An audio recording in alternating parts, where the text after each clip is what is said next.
Start your Sunday the Borges way with the Borges Report. The Borges Report with Ernesto Borges. Sunday mornings at 9 on the Talk of Chicago, 1690 WVON. It's the Wake Up Show with the Illinois Black Chamber of Commerce on Chicago's essential storyteller, WVON. Welcome to the Wake Up Show, Chicago.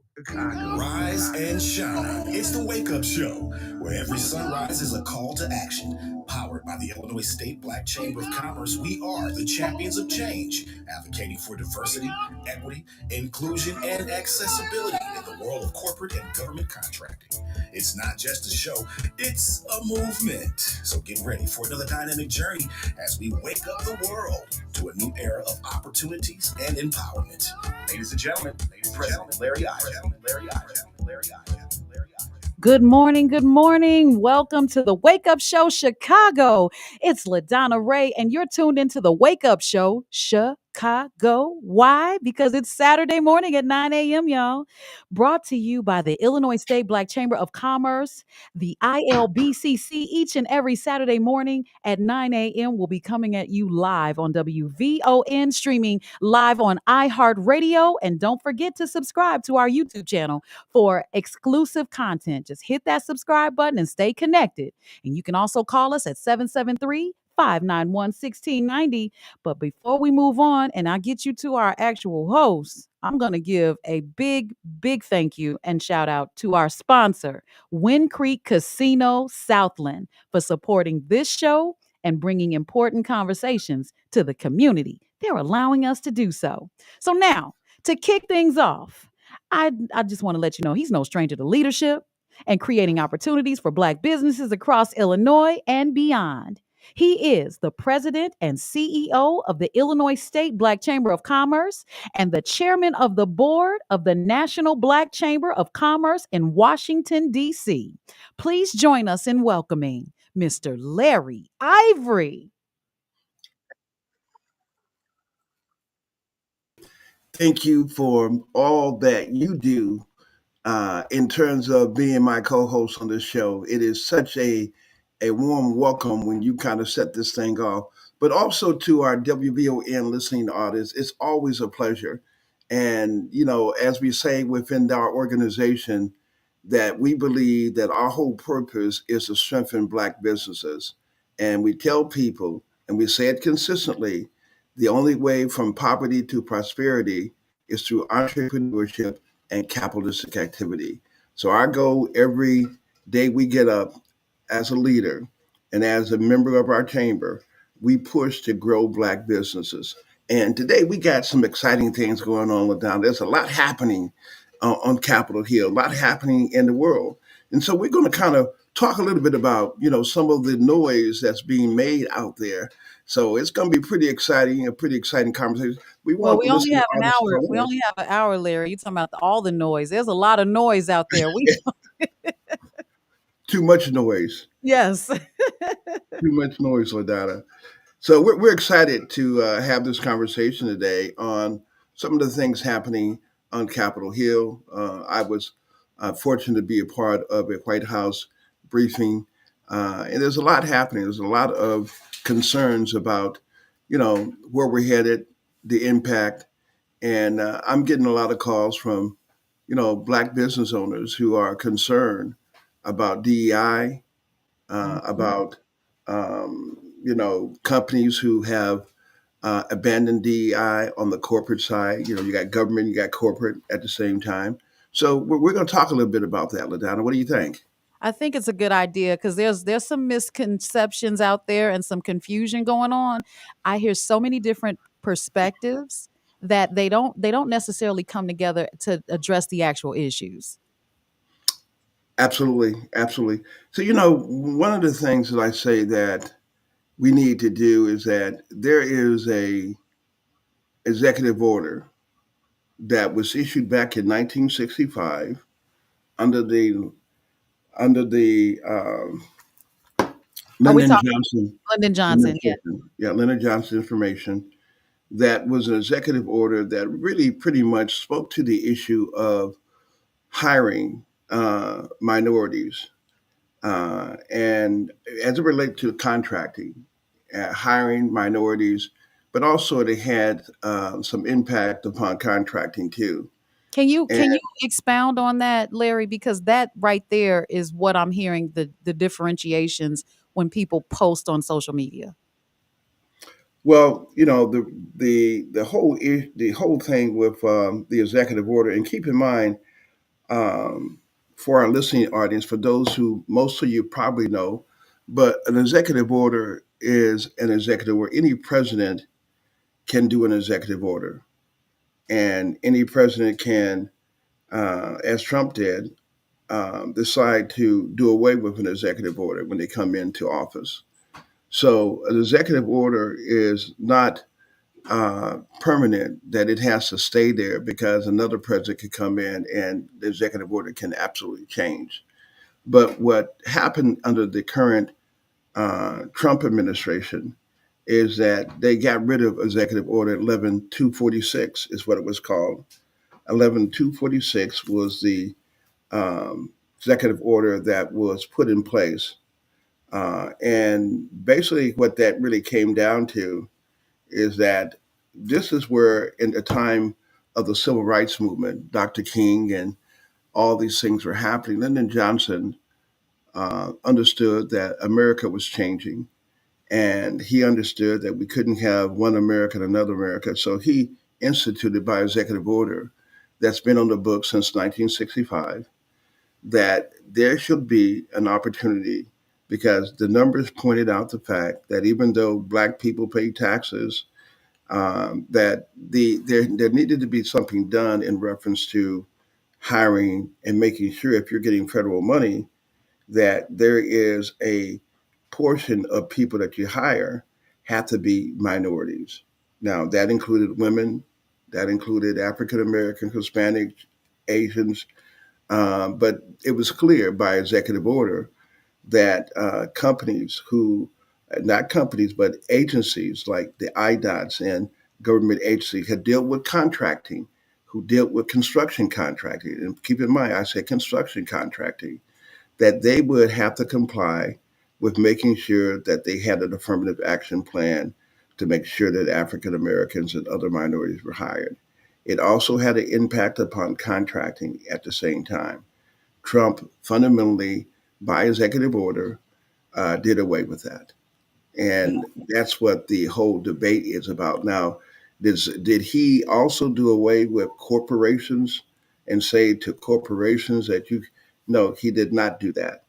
Now, he's based upon his plan and his policy, it's every indication that his agenda and the agenda now that's on the table is very clear, in my opinion, and there could be some debate about this, but very clear about even corporations pulling back on their diversity, DEI plan, and everything else. So that's really what the big issue is that, so as you know, LaDonna, some companies have already begun to pull back.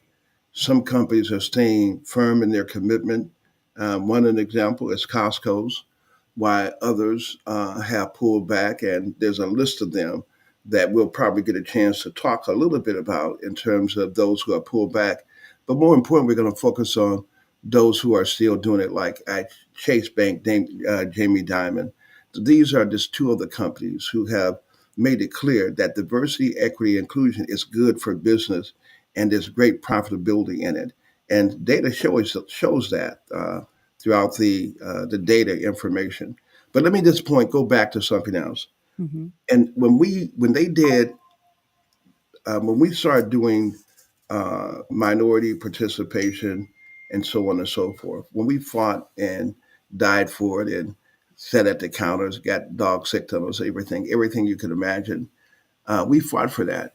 But when you take a look at the biggest participants and the biggest benefactors of DEI, it's not Black people, it's white women, Yep. it's Hispanic, it's Asians.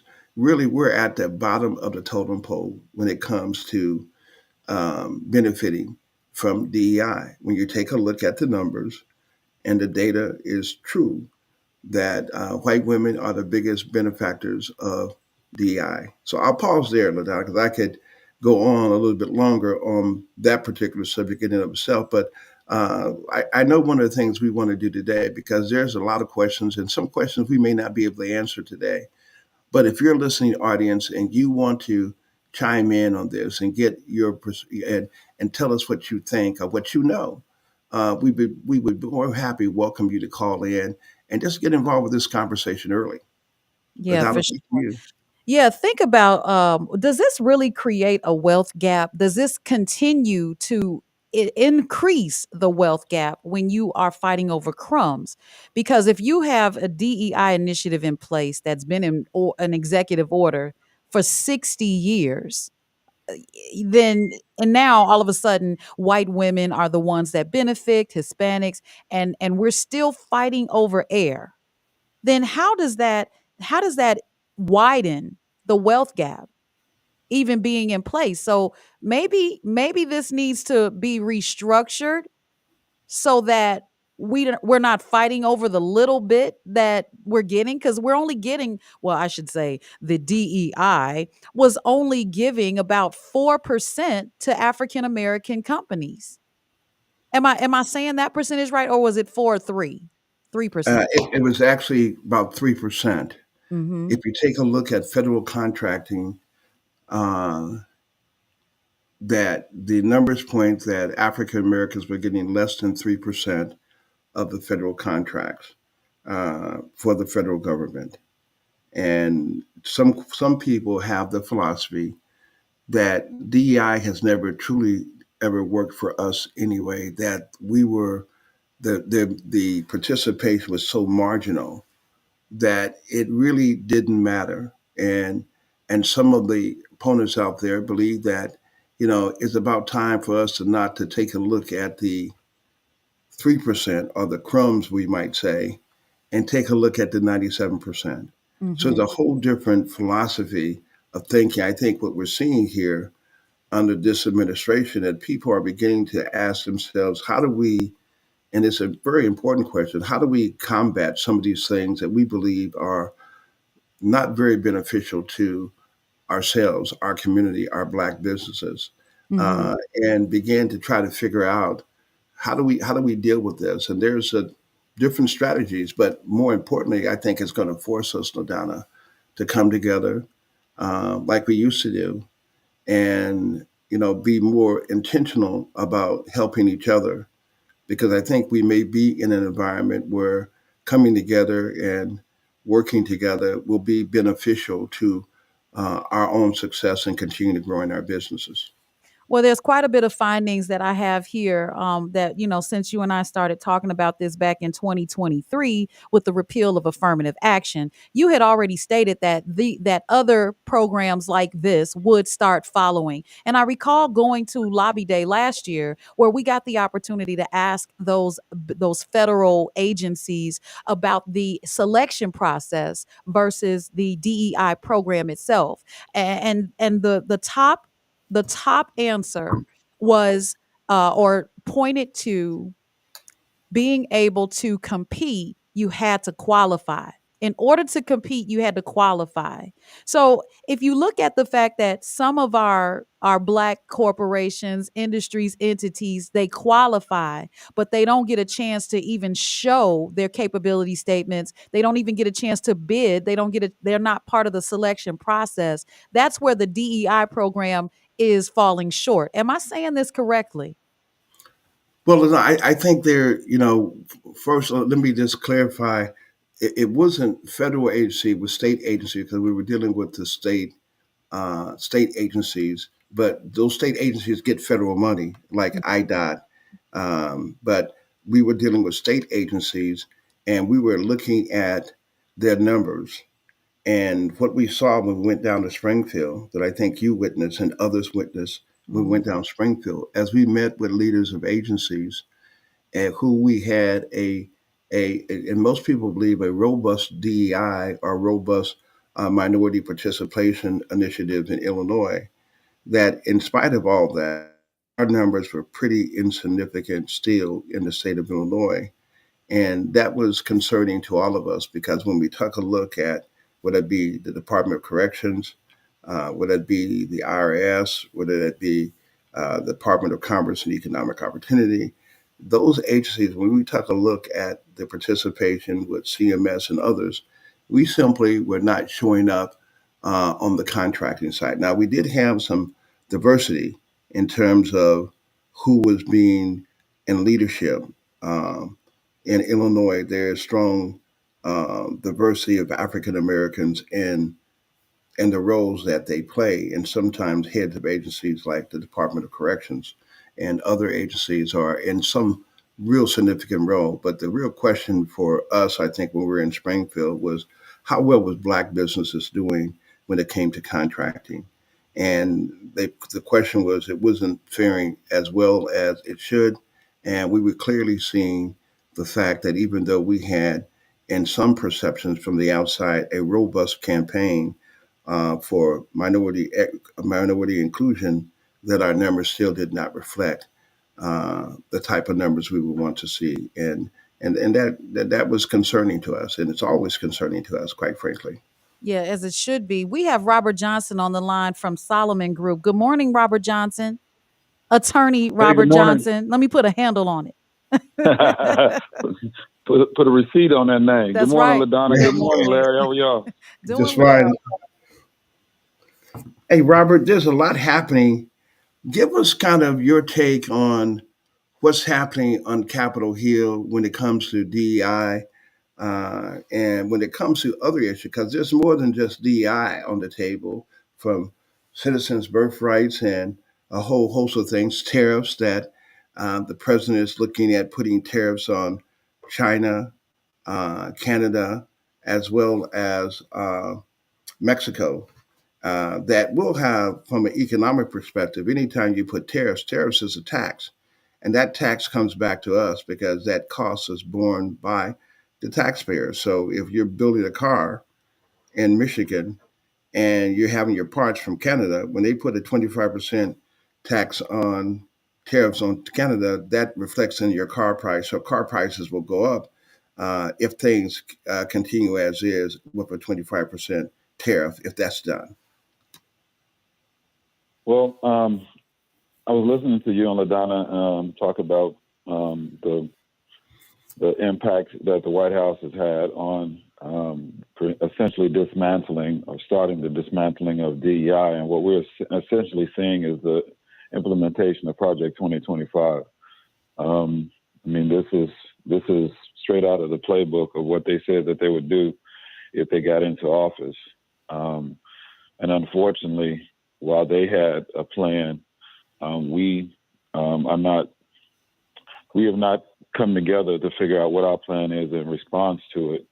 So the impact that this is going to have, I think, has served as a wake-up call that we need to get back to basics in terms of the things that we need to do as a Black community, and particularly a Black business community, and as Black people in general, because I think you're absolutely right that this is going to be more difficult for us economically, from a business perspective, from your personal pocketbook. Prices about to increase. I mean, it's literally every economist who's looked at the proposed economic policies of this current administration has said that prices are going to increase because tariffs, to your point, just are a transfer of cost, a cost shifting measure.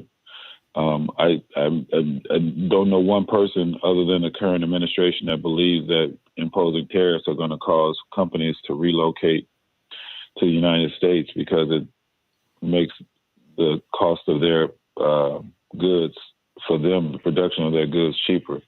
That history just has not borne that out. So we have to be prepared as a people in particular, but as a society in general, that we're going to have to respond differently economically. And I don't think that we're going to be successful moving independently. We're going to have to move collectively and get back to trying to figure out how we can support each other. We're going to have to shop differently. We're going to have to do business differently. We're going to have to rely on addressing matters of DEI from a different stance. DEI, from my perspective, I think I said this the other night, stands now for dollars, equity, and investment. We got to provide. We spend $2.7 trillion as a people, as a Black people. So where are we going to spend those dollars? We need to spend them with our own businesses. I mean, again, that's the equivalent of the GDP of Canada. So we are our own country, and we have to start acting like it. So we have to, where are we going to spend our dollars? Where are we going to look for equity, and not only in our own businesses, but in supporting other Black businesses, and similarly investing. Instead of spending so much, investing in our own economies and our own communities, and rebuilding our communities, because the programs that were supposed to build our communities have failed miserably. So we're going to have to employ self-help at every level, starting with our communities, with our families, and with our businesses. For someone that's listening that hears these same suggestions over and over again, they hear these on a podcast, a radio show, television, even a town hall meeting. We have to get together and support each other. We have to get together and support each other. Why do you think that we have not done that? I know that we're putting the $2.7 trillion into the economy, and we've heard that we need to support each other and work with each other. But why do you think that we're not getting it? I mean, I think we've been lulled to sleep.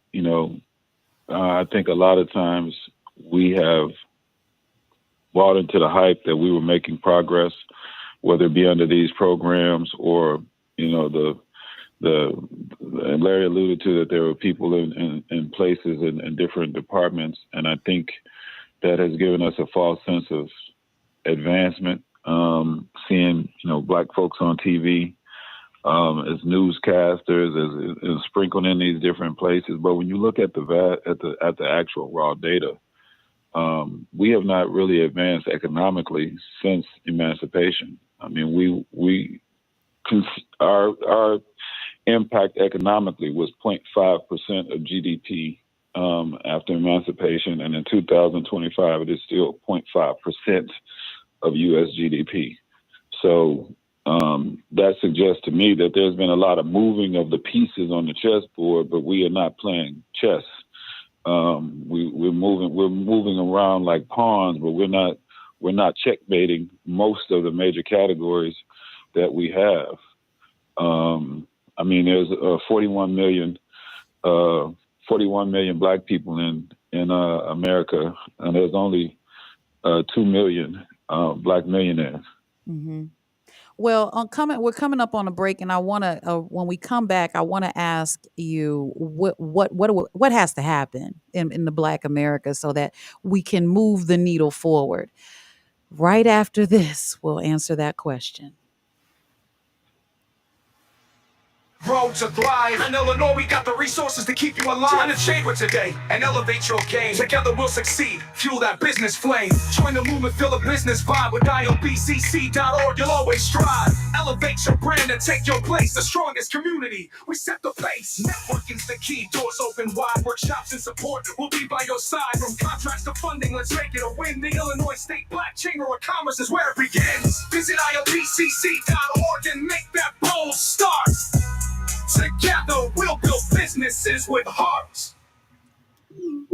And we're back on WVON 1690. You can give us a call at 773-591-1690. And you're listening to the Wake Up Show Chicago, powered by the Illinois State Black Chamber of Commerce. And I'm hosting it with, I'm me, LaDonna Raeh, with Larry Ivory. And we have on the live line Mr. Robert Johnson. So, Robert, I was asking you how Black America hears what we got to do. We got to support each other and shop with each other and invest and have dollars and all of this stuff. But now, what executable how can we take those first steps?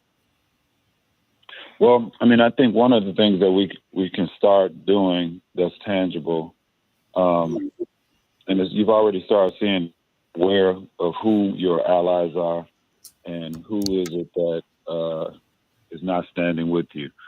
And don't support those businesses that don't support you.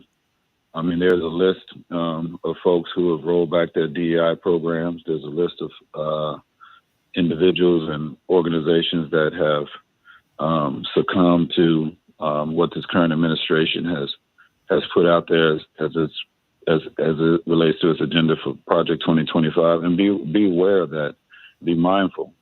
Amazon, I don't have to go down a list of calling out companies that have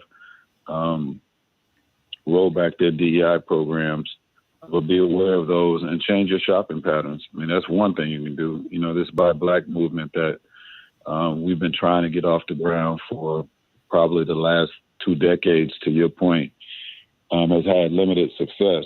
But I think that's one of the things that we need to focus on is be intentional about where you spend your dollars. I think we need to be intentional about where we send our kids to school. I think we need to be intentional about how we look to invest in our communities and holding our elected officials accountable about what's happening in our community.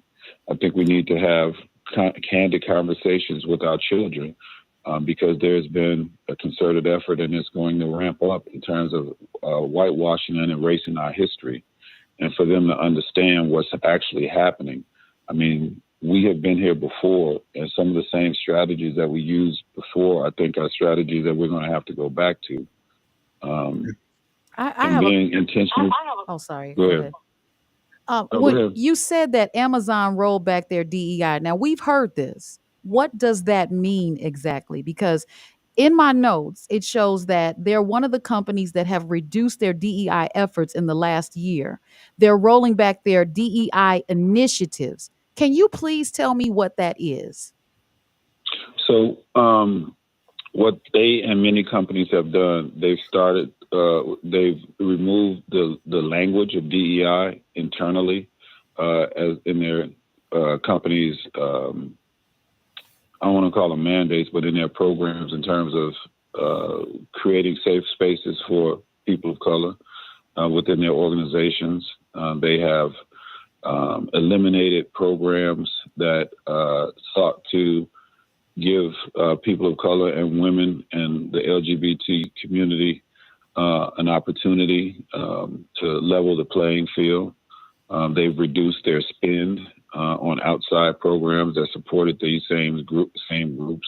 So all of the things that you think about that have been in existence for the last 40 years in terms of trying to make things equitable, because the conversation, what they're trying to do is shift the conversation to say that white people are being discriminated, white males in particular are being discriminated against because these other groups are receiving preferential treatment, when in essence, these programs are designed just to try to make things fair, to level the playing field, but they don't want the playing field leveled.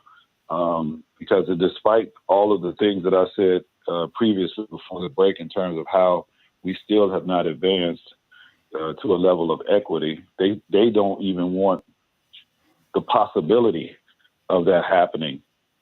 Because they feel that they have been disenfranchised by whatever strides we have made as collectively as a group and individually as people of color and women and the LGBTQ community. So when you see companies that are rolling back, you can take a look at every last company that has rolled back their DEI strategy, and they weren't meeting their numbers or whatever internal benchmarks that they had set for themselves. They weren't meeting those in the first place, and so now they don't even have to try. And they have the. Hey, Robert. Robert, I'm going to interrupt you just for a moment here. One of the things, because I know in radio time goes by so fast, but I want to shift for just a moment, if we can. There is a degree of anxiety that people are having. I talk to people, and there's this feeling of hopelessness. Now, I'm not saying everybody feels that way, but That's the reality. And what we're really trying to understand that even though Trump has done executive orders and he's doing some things, doesn't mean that the courts are going to uphold it.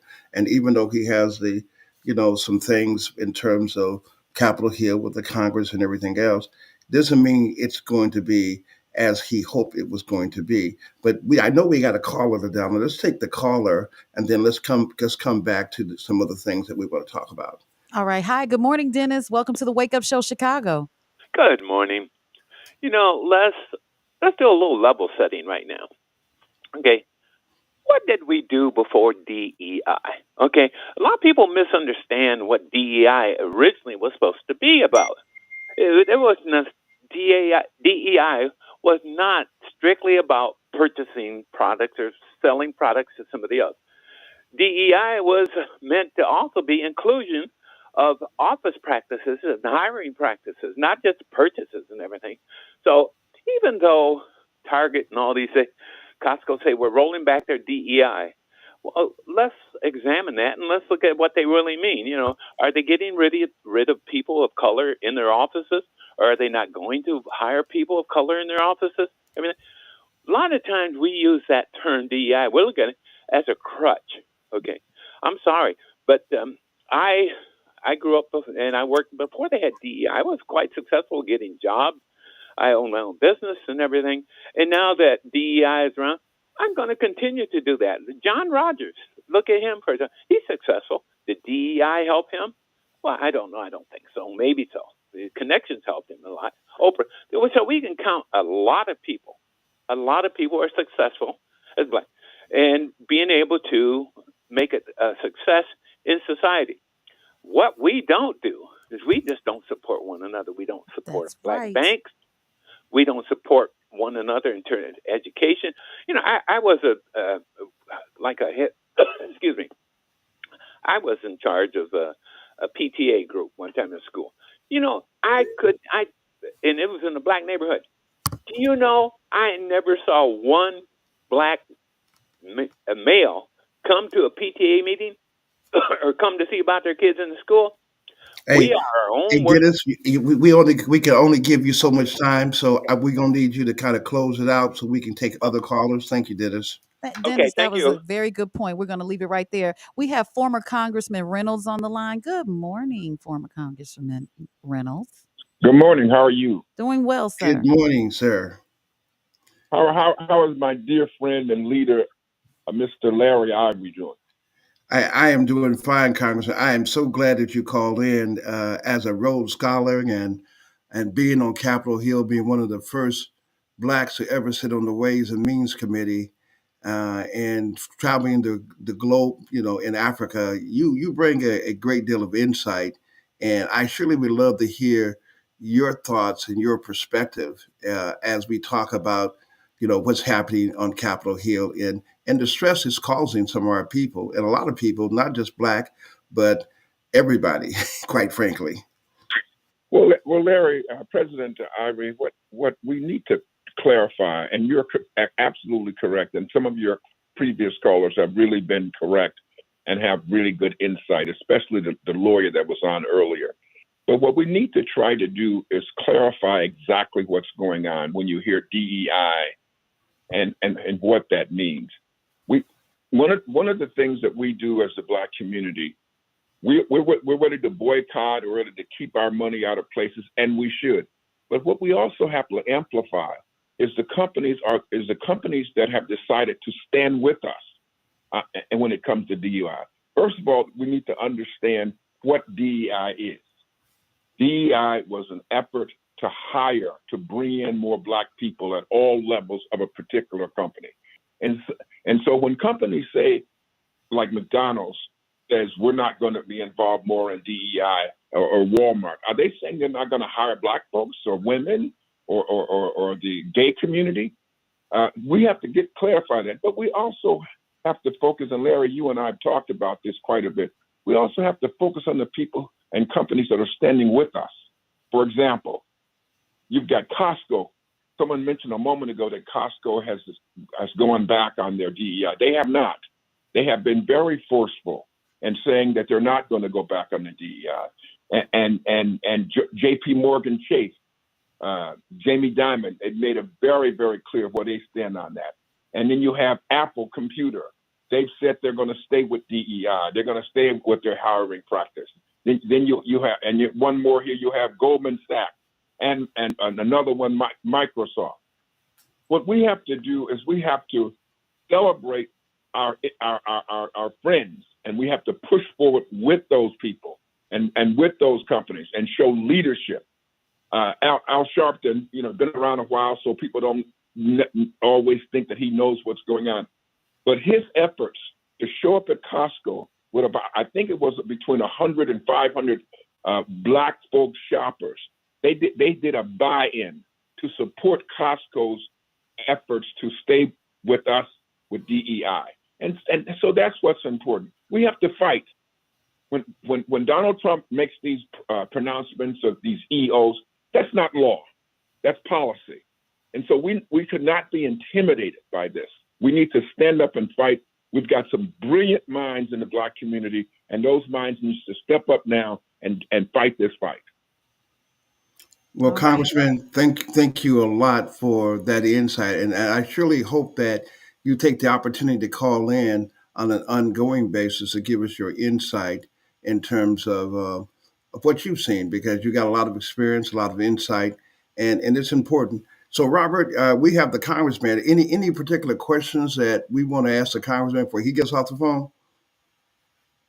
Well, hey, good morning, Congressman. I think you're absolutely right, and I think that's the thing that folks have to underscore, that these are just executive orders. So there's still other people out there. Can you give us any insight, if you're aware of any efforts that are being made at a congressional level to challenge some of these actions, or to put forth other legislation that can restore the balance of power?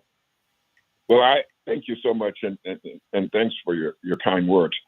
I must tell you that I was with Congressman Danny Davis yesterday afternoon, and he informed me that the Congressional Black Caucus is meeting this coming week to formulate a policy and an approach to this whole initiative to cut back on DEI.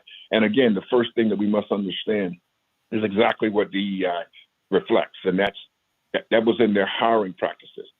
The companies that are staying with DEI, they're not staying with DEI because they like Black folks or because they like gay folks or women. They're staying with DEI because DEI is profitable. Larry and I, President Ivory and I talked about this the other day. The McKinsey Group just did a study, and they're one of the top consulting groups, research groups in America. They did a study that just published a couple of days ago.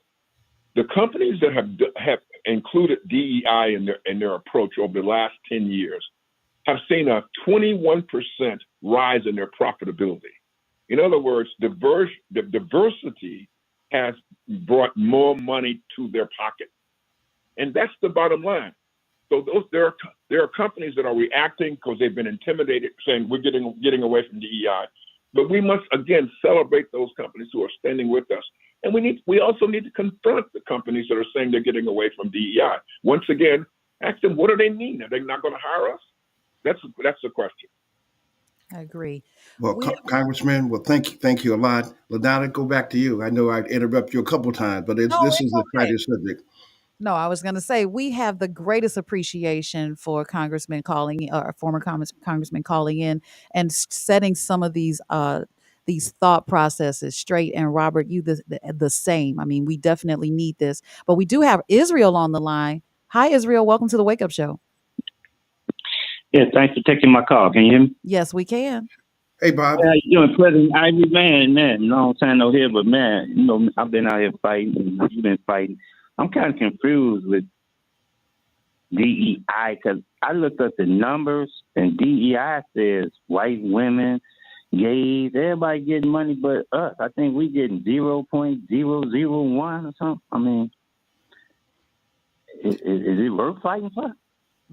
Well, I think, Bob, I think that's really a question that some people are asking themselves, is that how much have we benefited? Well, I think anytime that you have some benefit, because the data shows that if you take away DEI, like with the Department of Transportation, which has happened in different court rulings around the country, is that when you move and make it race neutral, that the numbers go down even more.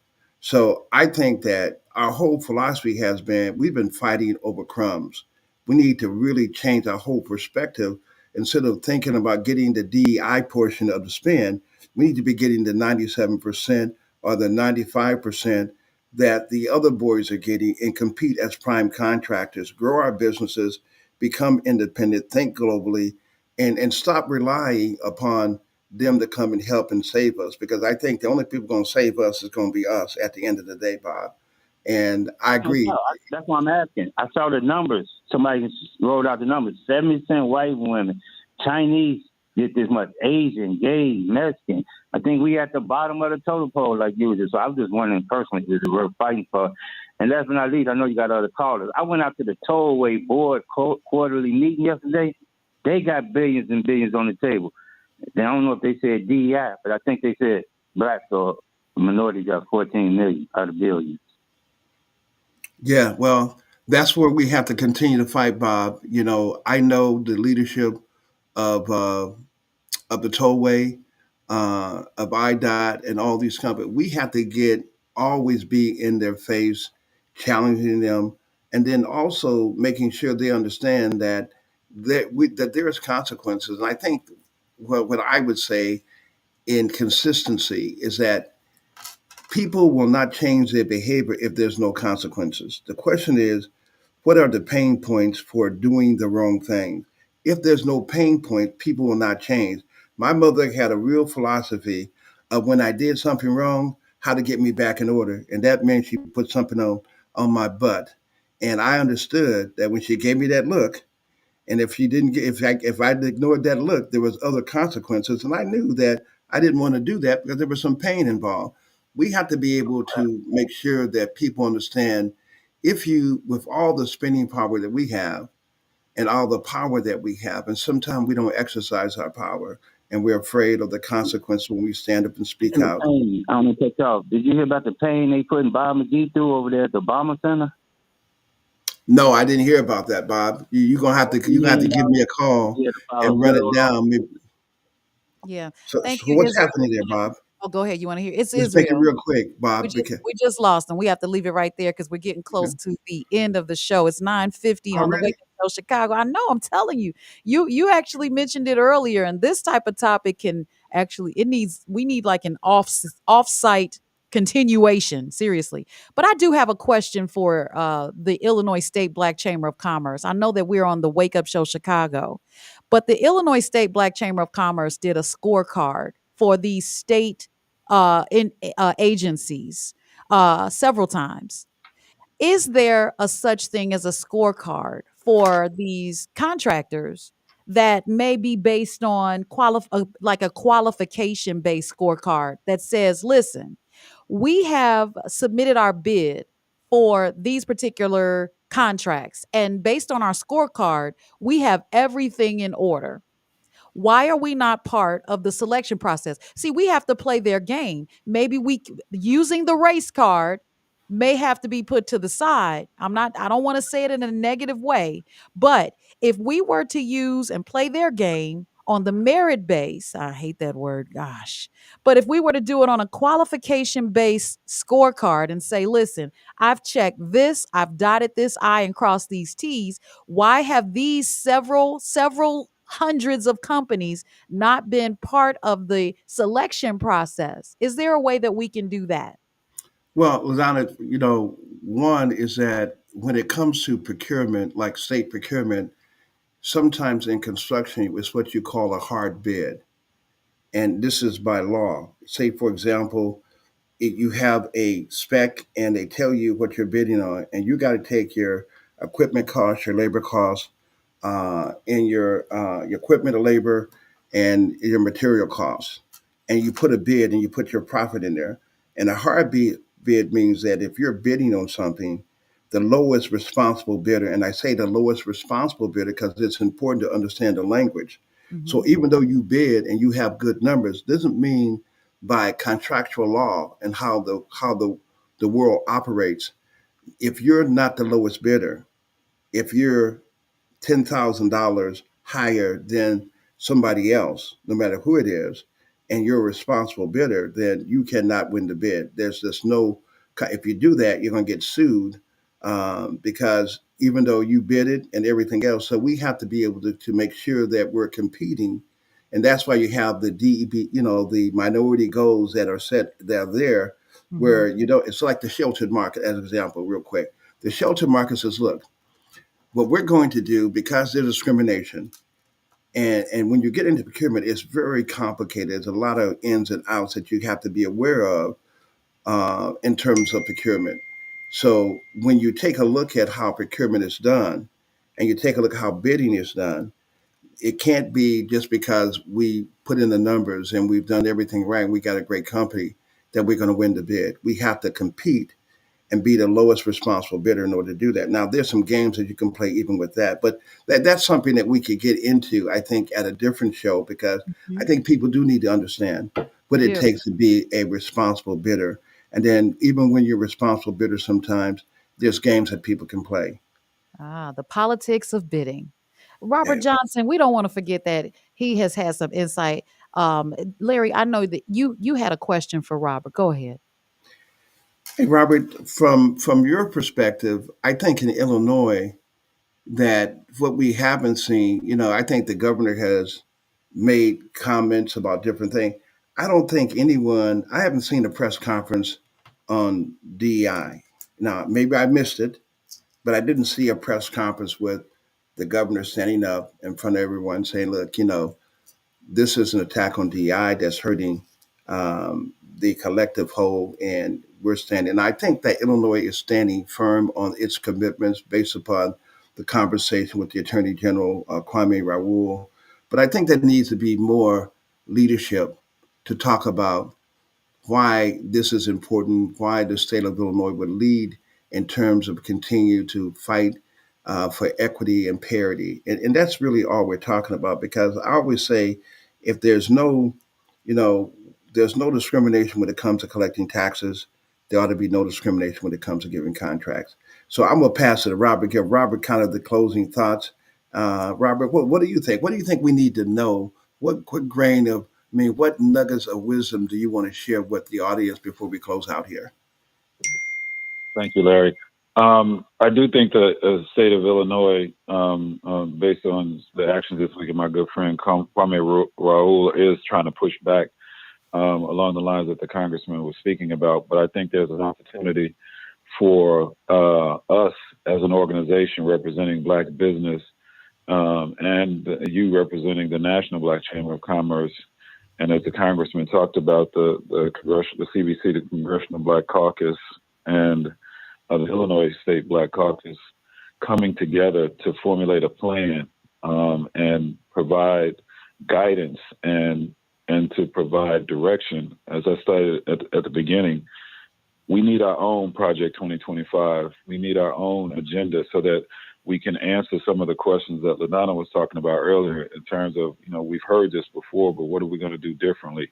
I think part of the issue is because we have not had a cogent, coherent Black agenda. We talk about these things in sort of a knee-jerk reaction when things happen against us, but we need to put forth an agenda that's simple and easy for people to follow. That's for us, a progressive agenda, as it were, in terms of how we're going, and have some targets. Just like, that's one of the first things that they did with DEI when they had legal challenges, was to make sure that there were not targets that were set, no quotas, no anything that you could articulate that you were trying to achieve. Well, that doesn't work in any other thing that you're trying to do. If you don't have a goal, then you're just doing stuff. So, hey, Robert. Hey, man, thanks. I'm sorry to cut you off again. Radio goes so fast, and but I do want to make the announcement that we have an event coming up, LaDonna, that Yes. we did not talk about, but that's very important for us to talk about, and that is the thing at Wind Creek on February the 6th at 6:30. We will be hosting a networking meeting for all those who are interested in meeting incredible people, incredible companies, and looking for opportunities. As they take a look at rolling back things, we are pushing forward to expand our thing. I also want to give a notice that, hey, the Hot Topics, Vincent Gilbert was on this week. He's going to be back next week. And also a shout out to Buddy Love. LaDonna, back to you. Yes, and you said the thing at Wind Creek. Yeah, the networking. I'm sorry. That's why I got you here, LaDonna, to correct me. Yeah. So the thing, everyone, make sure that you go onto our website, ilbcc.org, and follow us on Facebook so that you can see the events as they are upcoming. We are having a networking event, and we're going to talk about membership. We're not going to overwhelm you with it, but the networking component is so beneficial to small businesses, medium businesses, and large corporations. We are all in the building. We're going to all be in the same place on this one night, and that's February 6th, starting at 6:30 until 8:30. We're not even taking up a whole bunch of your time. There will be music, there'll be food, there'll be fun, and there'll be networking. And Larry Ivory, you'll be there like in the flesh. He is not an AI, guys. He is definitely going to be there in the place. And I'm excited to be alongside with the Illinois State Black Chamber of Commerce. You have been watching and listening to from wherever you are. We are heard all across the globe. I've seen comments come from as far as Australia. It is so funny that we are being heard all over the world because of technology. And part of that technology is iHeartRadio.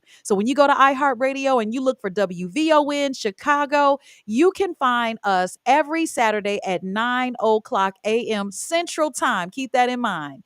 Also, we're on YouTube. If you go to YouTube and search for the Wake Up Show Chicago, hit that subscribe button so that you can get those notifications whenever we go live, and you can take a look at the archives. We need our own reality show on this Wake Up Show.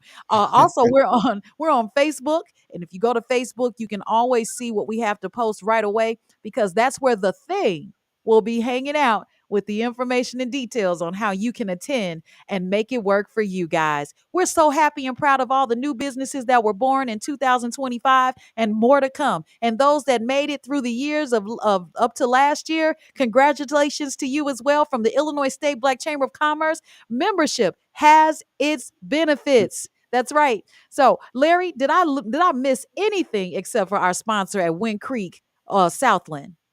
LaDonna, I think you hit on all cylinders. It has been a pleasure hosting the Wake Up Show Chicago with you.